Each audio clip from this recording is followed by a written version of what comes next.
I've been thinking about how when you find that thing you love to do, and I know for most of you guys right now, that's basketball, but I know some of my listeners run businesses, they're in different sports, they're in academia, they're doctors. I even have some lawyers who've written me and said, hey, these videos help me practice law.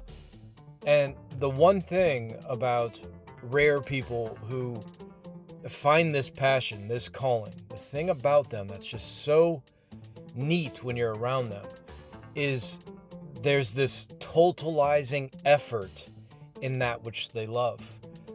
So they know to be their very best, everything has to change. And they need to maintain it after they make the change. It's really a transformation. A change to me is sort of surface. A transformation is a total alteration in your identity, the idea of who you are. So when I investigate these rare species, that thing they love takes everything in their life.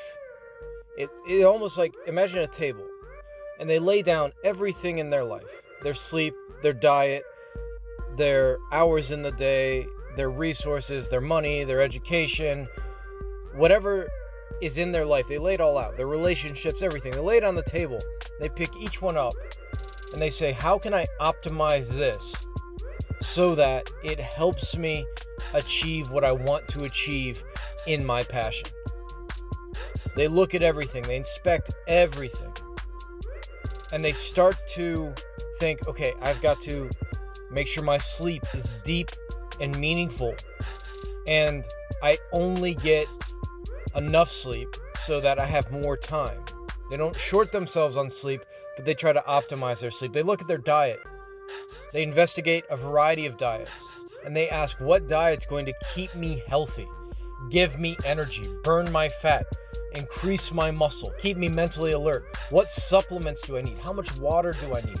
Let me go find somebody who's doing well and see what they're doing and try it myself. Maybe it's a carnivore diet, maybe it's a pH diet, maybe it's a Tom Brady, what he's doing, right? And then they look at their body and they say, how can I optimize my strength, my endurance? How can I remain strong when everyone else flags and falls and succumbs to fatigue? How can I wake up in the morning and burn with pure energy from the time I wake up till the time I go to bed? And the only reason I sleep is because I know it's good for me, but I'm so excited about my day and I have so much physical vigor. Man, if I could just keep working, I would keep working. Then they look at their psychology. Is my mind dirty? Do I think thoughts that don't aid me? Do I use the negative feelings I have either for fuel, or do I take those negative feelings and learn how to let go of them, get them out of the way? You know, we don't think about this, but doubt is a major inhibitor of focus. When you're doubtful if something will work, it's very hard to focus on what you're working on. You will lose attention. You'll go at it half-heartedly. So they look at their psychology and their emotions, and they start to say, how can I optimize this? And then you start to investigate various, maybe therapies and mental strategies that you can employ to hone the mind. You meditate, you practice mindfulness, you release negative emotions, you visualize, you learn how to speak sanely to yourself. You start to acquire these skills and you practice them so they become second nature. And then the rare looks at the relationships. Who in their life is helping them, is there for them, will tell them the truth, but is there for them. And they strengthen those bonds. And the people who are doubters or low energy, listen, they might be family or friends, so you still love them, you still pray for them, but you do it from a distance and you do it less frequently because you're on a mission. And again, this is a totalizing endeavor when you have that passion. Everything points to that. And then they look at their skills. What do they need to do to become the very best in whatever field they're in? What are their weaknesses? What are their strengths? What strength really gives the competition problems that really separates you from the field? And they mutate that strength. They make that strength stronger and stronger and stronger. And then they look at their weaknesses, and there are some weaknesses, look, no matter what you do, it's just going to be a weakness. If you're 5'5", and you play basketball, 6'6" isn't in the cards no matter how hard you work. So some weaknesses you just have to say, okay, I can't do anything about that, but there are other weaknesses that you can dramatically improve, or improve at least a great deal. For instance, your vertical jump, if you're a basketball player, and your quickness, you can improve those. You can improve your dribbling, your shooting. If you're a lawyer, you can improve your delivery of your message. You can take a speaking class. So you're going to go online, you're going to find courses, you're going to find experts, and you're going to use those experts to improve your game. You're going to say, you need to teach me what I need to do. You're going to find coaches and other advisors to help you perfect your skill. And I could go on and on and on. There's hardly a detail in their life that they overlook. They look at their downtime when they're driving. They think about, how do I relax? How do I make sure my mind's fresh by relaxing and resting? That's important too.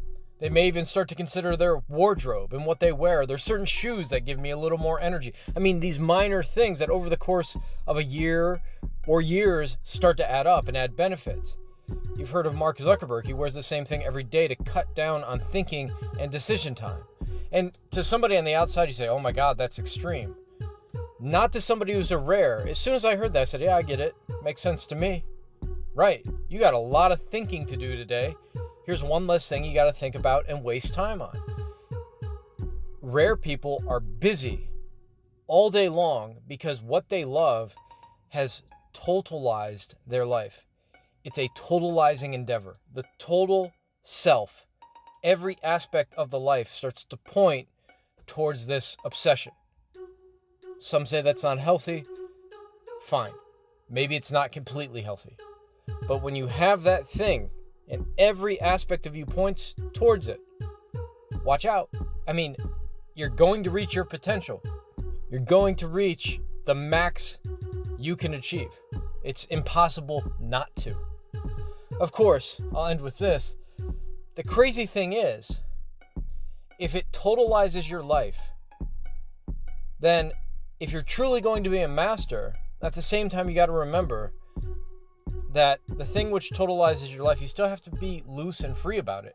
You can't over try. I know it sounds contradictory, but there's a fusion of these two elements here. This totalizing, serious, everything in it effort, and at the same time, there's no over trying.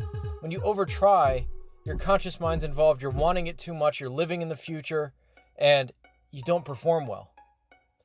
So I say that to athletes especially.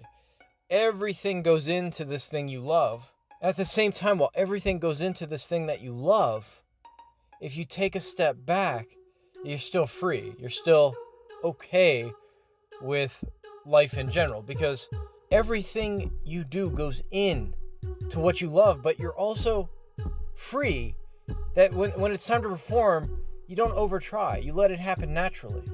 The game just sort of unfolds before you. It's a beautiful thing to watch.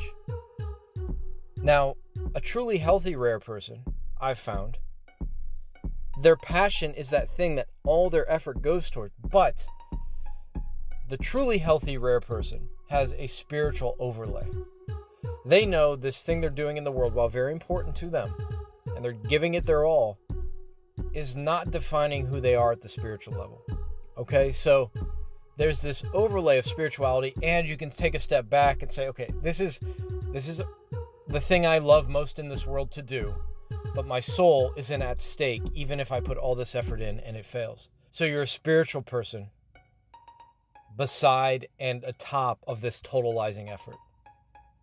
Anyways, that's how it's worked for me, and in the most healthy rare people I see, that's how I see them think about things.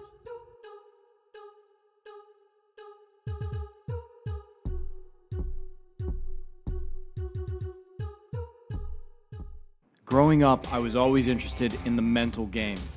After years of study, I developed the Basketball Brain program.